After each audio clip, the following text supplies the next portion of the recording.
Vamos então conversar com o Luiz Zanin, jornalista cultural, crítico de cinema, sempre com a gente às sextas, também aqui no Bom para Todos. Tudo bom, Zanin? Como você está? Tudo bom, Tran? Tudo bem, tranquilo, tudo bem por aí? Tudo bem também. Eu adoro quando chega essa época do ano que a gente fala sobre o É Tudo Verdade, sobre o festival, porque os documentários são sensacionais, né? É muito bacana. Zenin trouxe algumas dicas aqui pra gente, eu dei uma olhada nos trailers, muito legais. E vamos começar por aí, então. Eu prometi, Zenin, tudo dando certo, a gente falar sobre o É Tudo Verdade, trazer dica de cinema e chegar no streaming, tá bom? Vamos ver se a gente consegue, então, dar pelo menos uma diquinha de streaming também. Mas vamos lá, vamos Eu, começar com o Festival É Tudo Verdade, que termina agora no sábado, e no domingo tem as sessões com os vencedores. O Internacional às 4 da tarde no domingo, e o Brasileiro às 18 da tarde também no domingo, no Itaú, Espaço Itaú de Cinema, que fica ali na Rua Augusta. É gratuito e os ingressos são entregues uma hora antes. A gente começa por Veríssimo, que é um documentário sobre Luiz Fernando Veríssimo, e o trailer é sensacional, né? Vocês vão dar uma olhada, mas é esse senhorzinho saindo sem ser apresentado, né? E daí a legenda fala ali, é considerado autodeclarado, autoproclamado o homem mais tímido do mundo, né? E ele sai pela porta, ele não sabe o que fazer, é muito engraçado. E você fica sabendo que é veríssimo ali, né? Esse senhorzinho prestes a completar 80 anos de idade, muito bacana. Fale mais sobre o documentário, Zenin.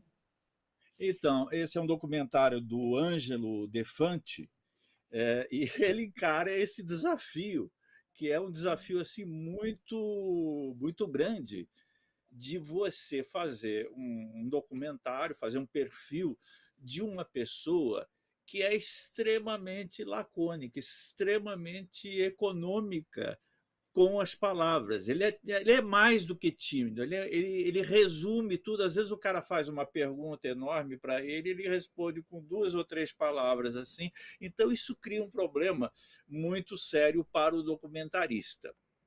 E a estratégia do Defante é o seguinte: ele acompanhar o cotidiano do Luiz Fernando Veríssimo nos 15 dias que antecederam ao aniversário de 80 anos dele. Isso já tem alguns anos, esse documentário, né? essa captação de imagens. O documentário é novinho, porque o Veríssimo hoje ele está com, se não me engano, ele está com 87 anos para fazer 88. E está retirado. Ele foi um colunista brilhante, né? Ele tinha colunas em vários jornais, tinha no Jornal Estado de São Paulo, tinha na Zero Hora de Porto Alegre e tal. E colunas magníficas, né, Thalita? Eu era o maior fã das colunas do Luiz Fernando Veríssimo. Uma vez, eu até, você me perdoe, assim, contar uma pequena história. Eu li uma coluna do Luiz Fernando, que me deixou tão impressionado, porque era uma coluninha pequenininha no jornal, um espaçozinho pequenininho ali, e eu fiquei tão chapado com a coluna. Sabe o que eu fiz? Eu transcrevi aquilo para o computador para ver quantos caracteres que ele tinha utilizado para escrever tudo aquilo que ele tinha feito, né? E deu 2.200 caracteres. A partir desse dia, eu falei: eu nunca mais me queixo de falta de espaço no jornal. Se esse cara é capaz de escrever o mundo inteiro em 2.200 caracteres, eu, pelo menos nos 4 ou 5 mil que me dão, eu tenho que fazer alguma coisa. Então, isso para dizer, essa pequena piada assim, jornalística, para dizer que ele é o rei da síntese, e ele usa isso na vida pessoal dele. E que acaba colocando um problema para o documentarista. E como é que ele se vira? Ele faz um documentário que a gente chama de observacional, que ele é muito mais baseado, embora tenha as tentativas de entrevista com o Veríssimo, né? Ele é muito mais baseado assim, na captação de imagens, de sons do cotidiano do Veríssimo, na casa dele, principalmente, que é a casa dele em Porto Alegre, que é uma casa antiga que pertenceu ao pai dele, que é o Érico Veríssimo, enorme escritor brasileiro, Érico Veríssimo, né? Autor de vários clássicos da literatura brasileira, né? O Tempo e o Vento, que foram adaptados para cinema, adaptados para televisão e tudo mais. E a gente vê o Luiz Fernando cercado, né, de filhos, da mulher dele, né, que é muito mais falante do que ele, né, que é a dona Lúcia, de netos, né? E em algumas outras ocasiões nas quais ele se solta um pouquinho mais, por exemplo, em palestras, né? Ele é convidado para participar de uma mesa redonda de literatura, tal. E aí ele parece que, estimulado pelo público presente, ele se solta um pouquinho mais. Mas a verdade é o seguinte, que se você prestar atenção nas poucas palavras do Veríssimo, elas exalam uma sabedoria tão grande que a gente não encontra, às vezes, no palavrório extenso de muita gente por aí. Então, esse é um documentário que é um retrato modesto de um personagem enorme, assim, de um talento múltiplo com as palavras, né? Ele escreveu vários romances, foi cronista durante muitos anos, ele tinha nos escritos dele assim uma visão muito assim muito politizada da realidade, né? Muito lúcida da realidade, e isso agora que ele parou de escrever, isso nos faz muita falta, né? E a gente mata um pouco da saudade conhecendo o cotidiano, um pouco do cotidiano, pelo menos, desse fabuloso escritor brasileiro, que eu admiro muito, muito, muita gente admira, muita gente fala, eu tenho só um desejo fácil, eu só queria escrever como Luiz Fernando Veríssimo, só isso, né? Mas É muito isso. bom. Que bacana, que desafio para esse documentarista, de fato. Mas também acho que essa observação da vida do Veríssimo também aproxima a gente desse ser humano, né? De quem ele é. Então, Exatamente, exatamente, bacana, né? Porque que para bacana. nós, como ele nunca foi dado a muitas expansões, a grandes entrevistas e Sim, tudo mais, para nós, o Luiz Fernando Veríssimo era uma escrita, era um mestre sim, das palavras. E agora a sim. gente conhece um pouquinho da intimidade dele, como ele se relaciona com a família, tal, com a netinha, que é uma graça, que fala 10 vezes mais que o avô, tal. Mas é muito, muito interessante nesse sentido da aproximação da intimidade de uma pessoa que é tão discreta assim, né? Que bacana, demais. Vamos para o próximo, vamos falar agora sobre o documentário sobre a Fernanda Young, Foge-me ao Controle, que é uma personagem assim também importante, principalmente para esse mundo feminino, né? Uma escritora que traz muito do que é ser libertário, né? Eu sempre a admirei muito, assim, e realmente teve uma morte muito precoce. Então, conta mais sobre o documentário, o impacto que ele cria, inclusive. Então, é um documentário de uma documentarista que eu gosto muito, que é a Suzana Lira.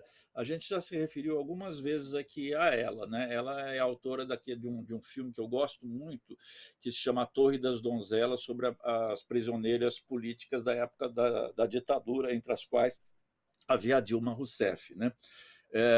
E ela também é uma pessoa muito politizada. Ela fez um documentário anterior, o ano passado ela fez um documentário anterior, que era uma busca dela pelo pai, que ela nunca conheceu, porque era um ativista latino-americano que, de passagem pelo Rio de Janeiro, conheceu a mãe dela, tiveram um relacionamento e tal, e depois ele partiu, saiu do Brasil e parece que nunca mais se encontraram. Então ela vai em busca desse pai ao Equador para ver se ela encontra os traços. Então ela tem um tipo de obra assim muito interessante, muito ligada à política. Dessa vez ela vai fazer uma espécie de documentário que seria uma espécie de um ensaio poético sobre a Fernanda Young, que, como você disse, teve uma morte precoce, tinha uma série de atividades, ela escrevia muito e era uma pessoa assim muito midiática, né?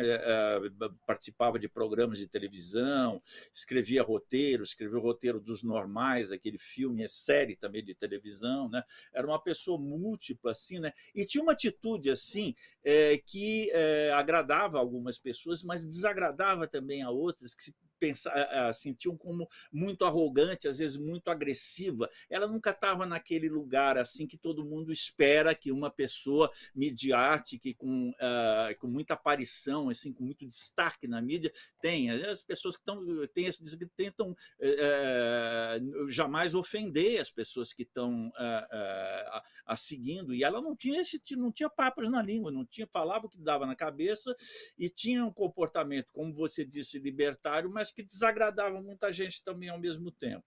Esse filme é um ensaio poético, quer dizer, ele não se baseia em especialistas, vamos dizer, que vão opinar sobre a obra dela, mas sim a própria Fernanda Young que entra em cena através das múltiplas gravações que ela tem. Isso não faltou material para documentarista, porque como ela foi uma figura muito midiática e contemporânea nossa, né, ela tem toneladas e toneladas de coisas gravadas, né? Bastava apenas entre aspas, montar esse material e fazer dele um ensaio poético sobre a personagem. E aí reside toda a dificuldade de você fazer um negócio desse com uma personagem múltipla. Então, é realmente um ensaio poético. E eu te confesso que eu não conheço direito a obra dela. Eu conheço alguns filmes, algumas séries que foram baseados em roteiros dela. Os programas que ela fazia eu não acompanhava, às vezes via declarações dela e nunca tinha lido um livro dela, nunca li um livro dela, para falar a verdade. Ela tem livros de poemas, e um livro de crônicas, né, que parece que venderam muito bem, e esse filme acaba despertando um pouco a curiosidade da gente de ver, afinal de contas, assim, em termos literários, essa figura tem consistência ou era apenas uma fachada que se apresentava e se vendia criando uma persona de pessoa contestadora e tudo mais para a televisão, para a mídia em geral. Então fica desse filme essa vontade da gente descobrir, mesmo porque em várias ocasiões perguntam para a Fernanda Young como ela se definia como artista, já que ela fazia tanta coisa.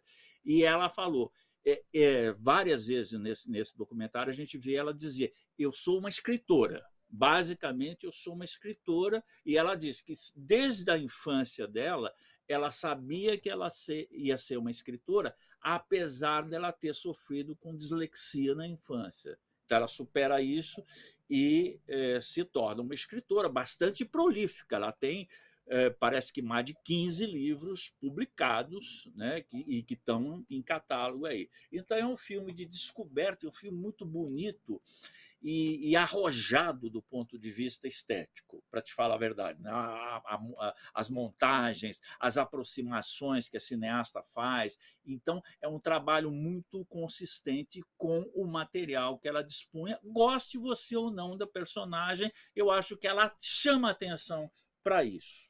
Entendeu? É um trabalho de uma documentarista, que é a Suzana, que é uma documentarista já experimentada e que, em geral, quase sempre, apresenta trabalhos muito instigantes, muito estimulantes.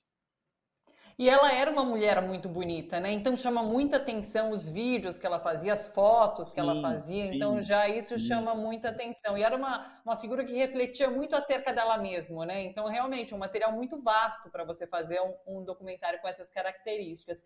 Que É. bacana, me chamou a atenção Os também. detratores dizem exatamente isso, né? O único assunto dela realmente era ela mesma. Ela falava, Mas, ela enfim, refletia bastante.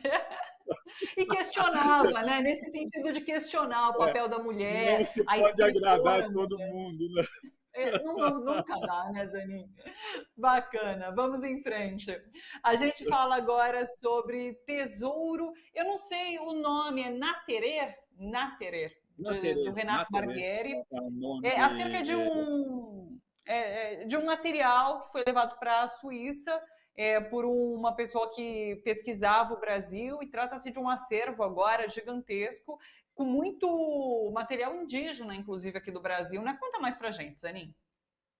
Eu fiquei muito curioso com esse documentário, muito bem impressionado, embora ele seja um documentário de feitio clássico, assim, não apresente grandes novidades do ponto de vista da linguagem cinematográfica, mas a história que ele traz E era uma história que eu e a maior parte das pessoas que estavam no cinema ignoravam, né? Sim. E é uma história de uma importância incrível para a cultura brasileira, para a própria história brasileira, né? Que é a presença em nosso país desse naturalista austríaco, que é o Johann Natterer, eu acho que é assim que fala. Ele teve aqui, Thalita, e ele veio para cá numa expedição mandada pela Áustria para coleta, para conhecimento e para coleta de exemplares dessa terra, na época ainda bastante desconhecida, que era o Brasil. Né? Ele vem aqui em 1817 e ele acaba ficando 18 anos no nosso país. Né? E ele faz uma coleta de materiais assim extraordinária, mas de tudo, entende? Quer dizer, é bicho que ele empalhava, insetos e itens da cultura indígena que ele ia mandando para, para a Áustria. Né? E hoje isso está extremamente bem conservado, são mais de 50 mil itens da coleção Natterer no Museu de Viena, no Museu de História Natural de Viena. É uma coleção preciosa, preciosíssima da nossa fauna, da nossa flora e, sobretudo, da cultura dos nossos povos originários. Então, o documentarista vai a Viena para visitar esse museu, né? E leva um indígena para ver alguns utensílios da própria cultura dele de 200 anos atrás. E ele fica extremamente surpreso e extremamente emocionado, porque ele por exemplo, ele pega uma espécie de uma flauta longuíssima, feita em madeira, tem um nome específico que eu não vou me lembrar, que é um instrumento musical, né? E ele toca um pouco, aquilo está perfeitamente conservado. E ele diz, lá na nossa comunidade, nós já não fazemos isso aqui, não sabemos fazer. E isso com vários outros itens. Quer dizer, a questão é a seguinte, né? Um pesquisador europeu vem ao Brasil, né? Leva esse material todo para lá, né? E nós não temos mais cópias desse material aqui. E se coloca aquela velha questão, que é uma questão que está sendo discutida hoje, quando se põe na parede a noção do colonialismo europeu e tudo mais, de se essas peças que foram subtraídas dos países devem permanecer nos museus europeus ou devem voltar para suas terras de origem. Há uma discussão enorme sobre isso, né? Porque muita gente diz o seguinte também, se essas peças não tivessem ido para os museus europeus, onde são conservadas com toda a tecnologia, com todo o cuidado, talvez elas não mais existissem. Né? Mas você já viu a discussão que dá esse tipo de filme, esse tipo de constatação. É coisa que está sendo discutida hoje na Europa. Né? Você vai nos museus europeus, em Londres, em Paris, você vai ao Louvre, em Paris, por exemplo, você entra nas salas de Egito, por exemplo, você tem assim uma imensidão de peças que foram levadas do Egito para a Europa. Né? Você tem numa praça em Paris, tem um obelisco egípcio enorme no meio da praça, né?